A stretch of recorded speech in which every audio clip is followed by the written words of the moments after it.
Pupunta kami ngayon sa superstore at mamimili kami ng grocery. Pero tiniampuan ko yung tinatawag nilang PC Points Day. Yung PC Points Day dito, ang ibig sabihin nun, yung credit card namin ng PC, pag ginamit mo yon tapos bumili ka sa superstore, doon sa mga superstores, marami kang points na makukuha. At yung points na yon ay parang equivalent din ng Canadian dollar. Pag bumili ka, pwede mo siyang ipagpalit sa grocery. Sa susunod mong pamimili, pwede mo siyang ipagpalit ng grocery. Parang din siya yung pera na yung imbis na pera yung pambibili mo, yung points na yung pambibili mo. Ngayon, ngayong araw na to, marami ang points. Kaya nga tinawag nilang Points Day. So halos lahat ng mga item na sale, minsan may mga sale at hindi sale, may mga points. Malalaking points. Minsan 10,000 points. Ang bawa pag bumili ka ng Jopress apparel, yung mga damit. Pag nakabili ka ata ng $50 na total na damit, kasama na yung ipit man yun, sapatos man yun, meron kang libreng 10,000 points. Ang 10,000 points ay parang $10 din yun, Canadian dollars. So kada 1,000 points na nakukuha mo sa pamimili mo, equivalent yun ng $1. 1,000 points, $1. Yung 10,000 points, madali lang kolektahin yun. Basta't wais ka lang sa pamimili.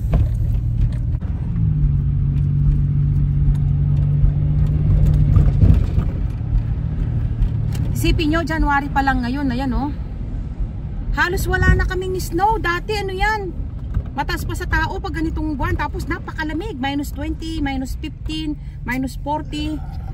Pero ngayon, +7 kami. Ibig sabihin talagang nakikita na namin yung global warming dito, nararamdaman na namin, which is nakakatakot.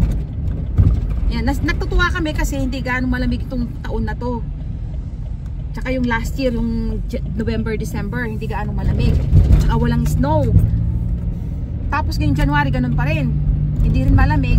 Tapos wala rin snow. Parang maaga yata yung summer namin ngayon. Nakakatuwa yung kasi hindi kami magsasuffer sa sobrang lamig. Kaya lang, ang mangyayari nito, nakakatakot naman yung epekto nito. Kagaya niya, baka sa Pilipinas yan, siguro itong summer nyo, baka magiging sobrang init.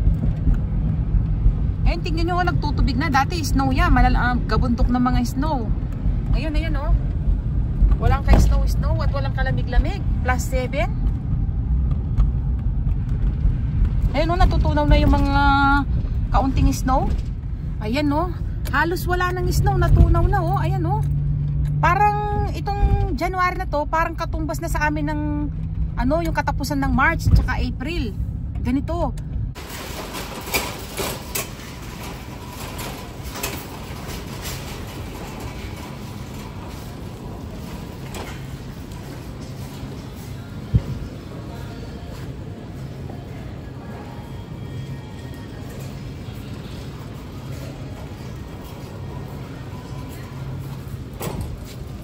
Uy, $2.96 lang yung avocado, mura.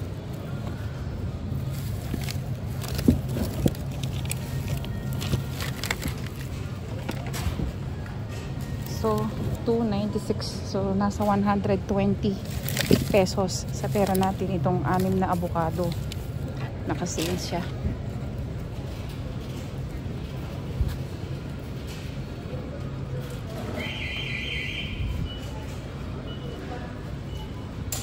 Uy, may po, yung sugar cane, yung tubo sa atin. Alam nyo kung magkano to? Yung isang mahaba, 200 pesos. Ayan, $5. So, sa pera natin, 200 pesos ang isang tubo. Ayan Ganyang kahaba. So, yan, 200 pesos daw.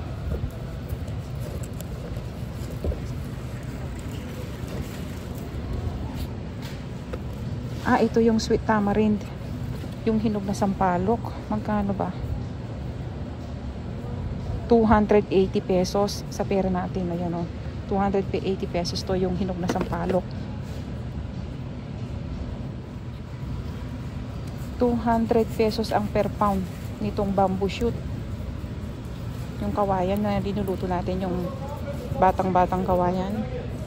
200 pesos per pound. So may gitna 410.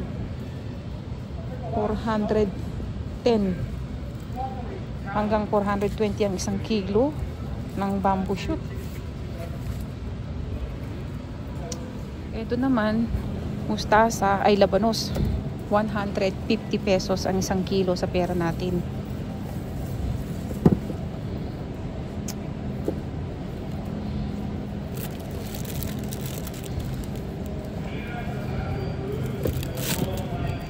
Uy.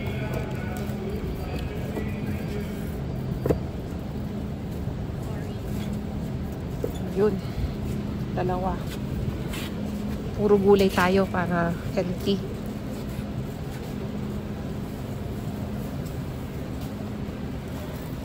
Parang ito yung kundol sa atin. Yan o.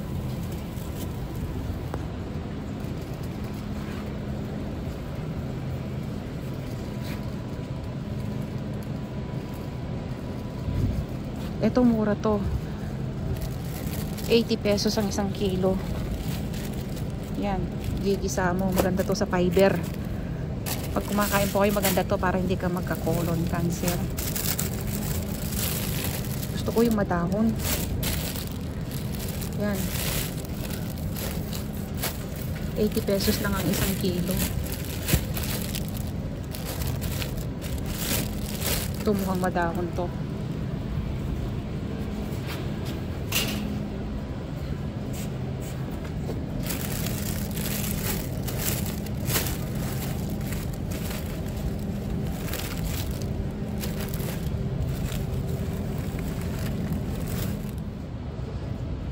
$240 pesos. 240 pesos ang kilo ng talong. Tatlo na lang.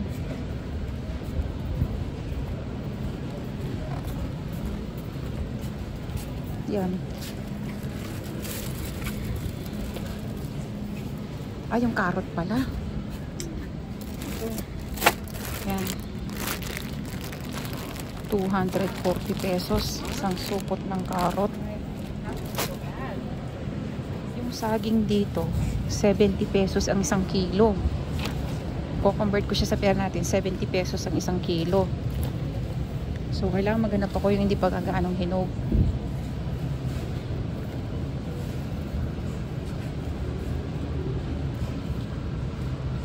Sa kilo ano siya, so isang kilo 80 pesos sa pera natin.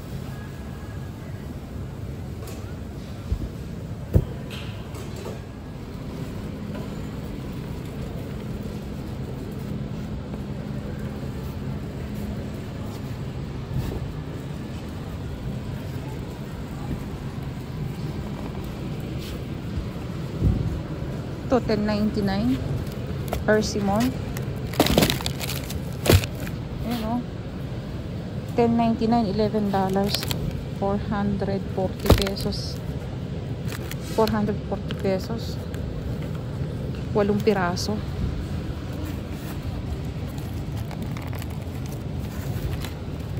Kaya lang matamis to eh.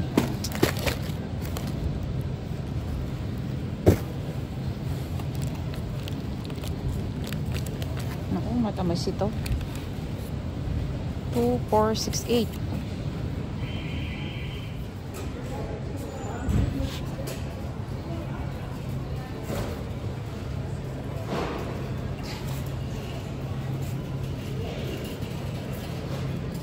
$3.97.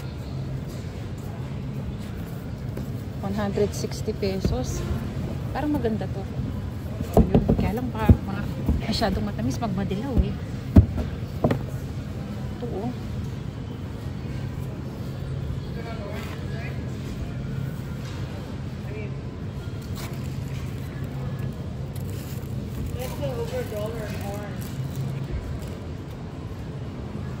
Ito naman 200 pesos ang isa. Yan, 200 pesos ang isang pinya. Ito naman 160 pesos.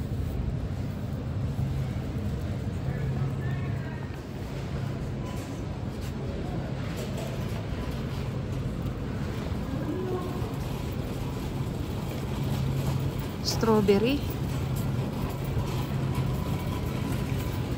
Ayan o. $10 ang isa. 400 pesos ang isang container. Ito yung maganda rito. Ay, yun mukhang maganda yun. Ito, mukhang maganda to. Ayan. 400 pesos isang container.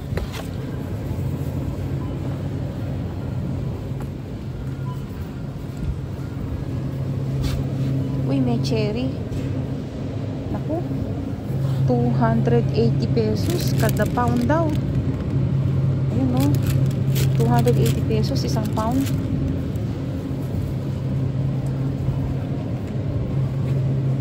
Ayun, blueberry. Medyo mura.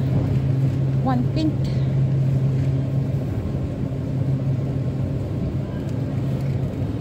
Ito ba yung 1 pink? 548 daw.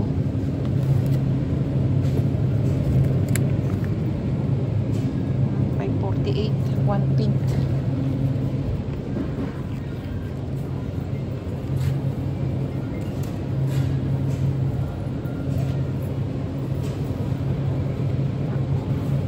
Blackberry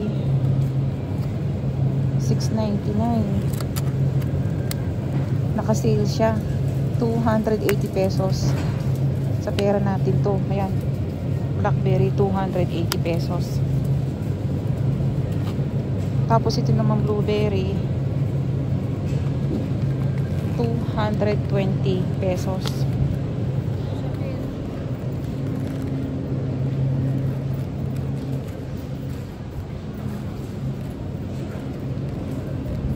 At 200.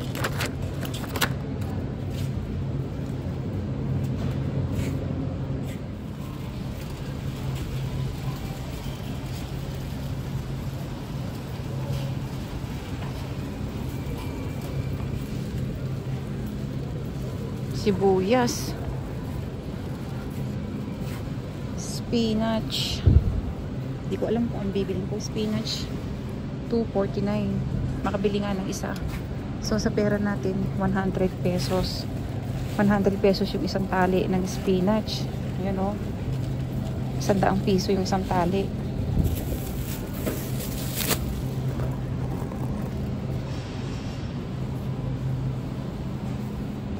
Ito naman 280 pesos yung yellow potato. Alam niyo bang ang sarap-sarap nito? Kaya lang ito yung pinakamasarap para sa akin. Pinakamasarap yung yellow flesh potato, yung patatas na kulay dilaw yung laman. Naku, talagang napakasarap ng patatas na to. Bali 280 pesos ang isang bag. 5 pounds na yan, may gitna 2 kilo na. Ayan. Pero may mas mura dito. Ay, $3.44 daw. Pwede na rin.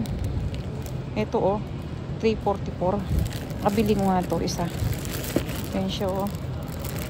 So naka-sale siya. 5 pounds. Yung maliliit na patatas, yung maganda. Ayan oh, yellow tsaka red. So, mas mura siya. Okay, bibili na ako ng isa. $3.44 lang siya. Naka-sale yung broccoli. Mura. Ano lang siya, 80 pesos per pound. 80 pesos po per pound. 2 pounds yung isang kilo. Pwede 160 pesos ang isang kilo ng broccoli. Mura na yun sa pera natin. Ayan. May sale na salmon para sa anak ko.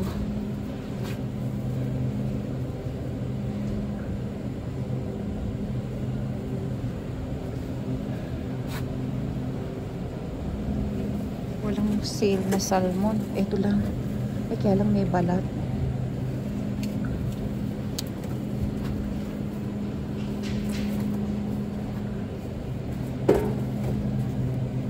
Yung 757 shrimp.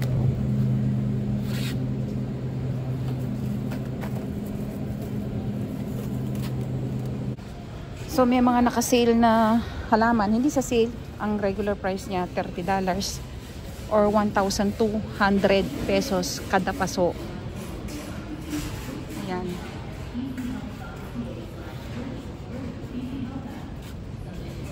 to. Bali 1,200 pesos. Ito isang paso siya. Ayan, no. Kasama na yung paso. 1,200 pesos. Sa pera natin. Ang ganda, oh. Para siyang yung millionaire. Yan, compare nyo kung alin ang mas mahal. Sa Pilipinas ba o dito? Ito pa. 1,200 pesos din yan sa pera natin. Yung daming chocolate, oh. Tingnan nga natin kung may nakasale na chocolate. Pero hindi ako nag-chocolate. Kasi bawal yan sa mga ayaw magka-sugar. Oh, 15.99 lang to, oh. So, sa pera natin, 640 pesos lang siya sa pera natin, oh. Nakasale siya. Oh, 94 cents lang daw to. Ay, may chocolate sa bahay.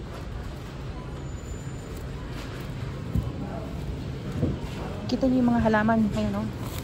Ay, $6, oh. Kada paso ay maliliit. So, sa pera natin, 240 pesos. Anong tawag dito? Pilea. Ayan, oh. Ito, magkano kaya to? Ayan, 240 pesos lahat ng halaman na to.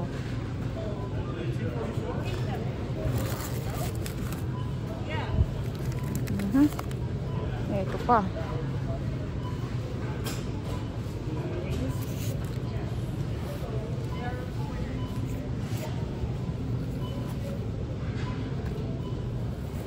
Uy, ang ganda nito.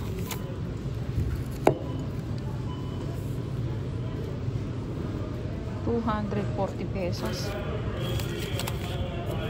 Ito pa. Yan, 200 pesos sa isang maliit na paso.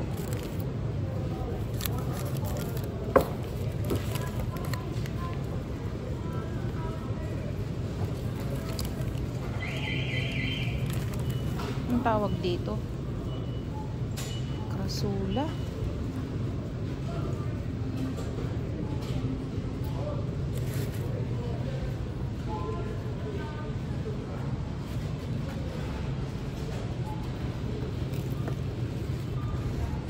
Ito, 240 pesos. Eh, nung bata ako, tinatanim ko lang to sa harap ng bahay namin. Libre lang to. Ayan, 200 pesos na. Dito sa, ano, sa abroad. 200. Ayan, no? Nung bata ako, eh, tinatanim ko lang yung sa harap namin. Libre lang. Dami pang hinihingi ko lang sa kapitbahay namin. Tapos yung kapitbahay namin, iba, nanghihingi naman sa akin. Ngayon, eh, mahal na ng halaman. 240 na pala. Ayan. Iba-ibang kulay, oh. Ang ganda, oh. Ang tingkad, 240 pesos.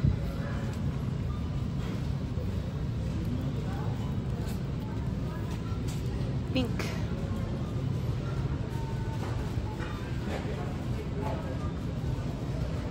Ito, magkano kaya to?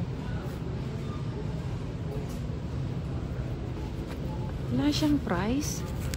Ang ganda, oh. Tingnan nyo, oh.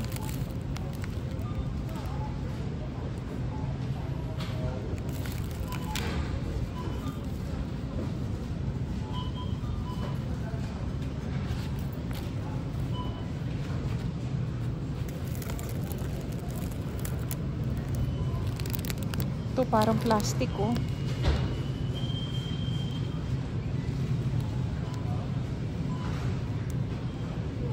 Kailan wala siyang price.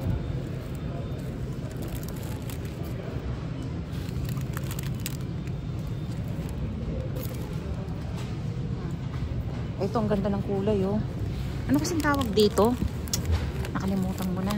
Yan, oh. Ganda, oh. Kasi for sale dito yan, pwede kang magtanim. Hindi ko lang alam kung mag-grow siya ng gusto sa indoor. Ang kulay, oh.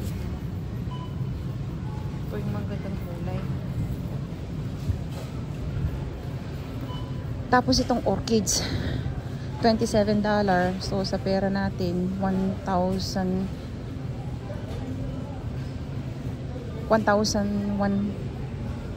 Magkano ba? So, sa pera natin, 1,080 pesos ang kada isang orchid. Ayan o, ang ganda o. $27. $27 lang siya. So sa pera natin 1,080 pesos. Ang ganda ng kulay oh.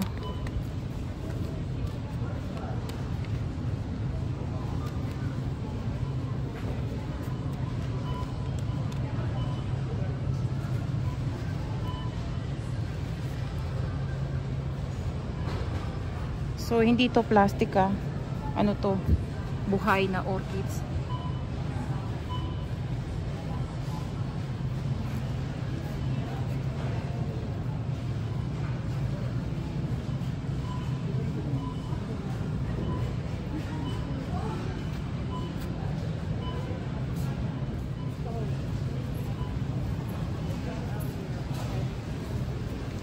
So ito siya, 210 pesos, 8 piraso ng yogurt. 400 pesos, 30 pieces na itlog. Ayan, 440 pesos. 30 pieces na itlog.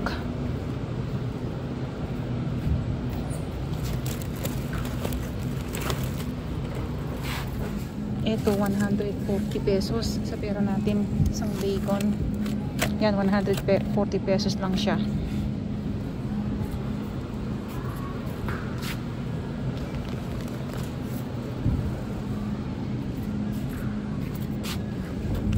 Yan, kung alin lang yung mura yung binibili kong iba yan. 140 pesos. Ayun. 1 limit 4 588 naka-sale, tapos may 2,000 points ka pa. Ayan, naka-sale ni siya, 588 lang, 235 pesos sa pera natin. May points pa ako ng 2,000. Hindi ko alam kung each yon. Kung each siya, ibig sabihin meron pa akong 8,000 points. $8 din yun sa susunod na free groceries.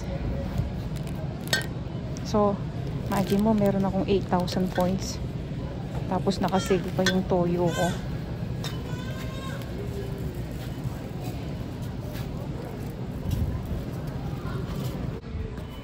Ito, corn beef 548 lang.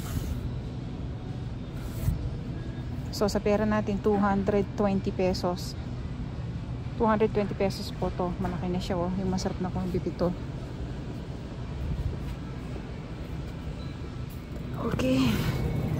Almond daw, dark chocolate silk. 299 lang siya. 120 pesos. Ang laki ng chocolate milk ko.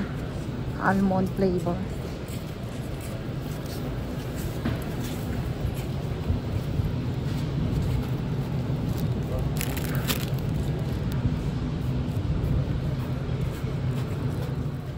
Yung pangsigang 60 pesos ang isa. Ayun o, 60 pesos isa. Kuha kong dalawa.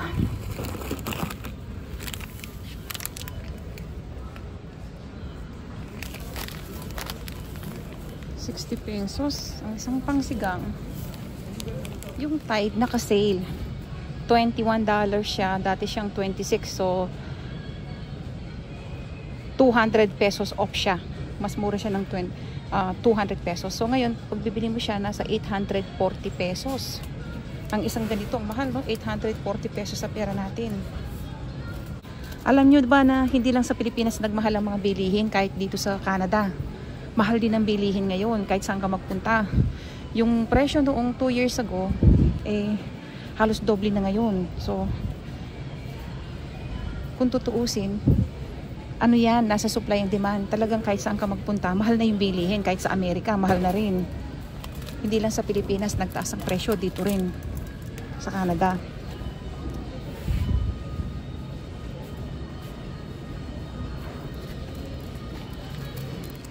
So mura na to. Downy. O yan. Mura na to kasi sa ibang kasi naka-sale siya eh. So bibiliin ko na, maganda naman ng Tide. Limit 4 daw.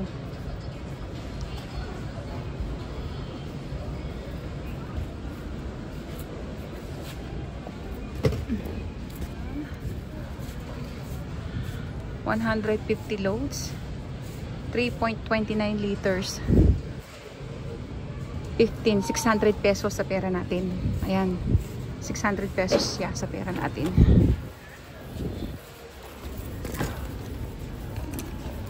Ito naka-sale.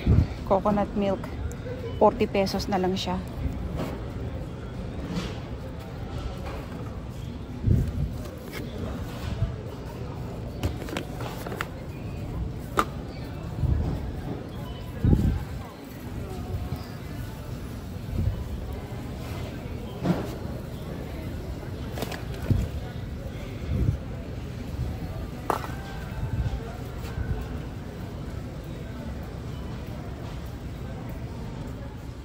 So yung brief dito $640,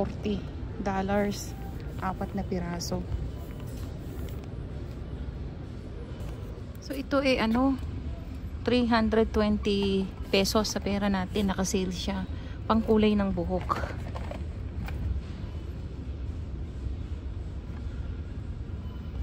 Dapat yata black ang kunin ko. Ayan, yan. So 320 pesos sa pera natin, naka-sale siya, pangkulay.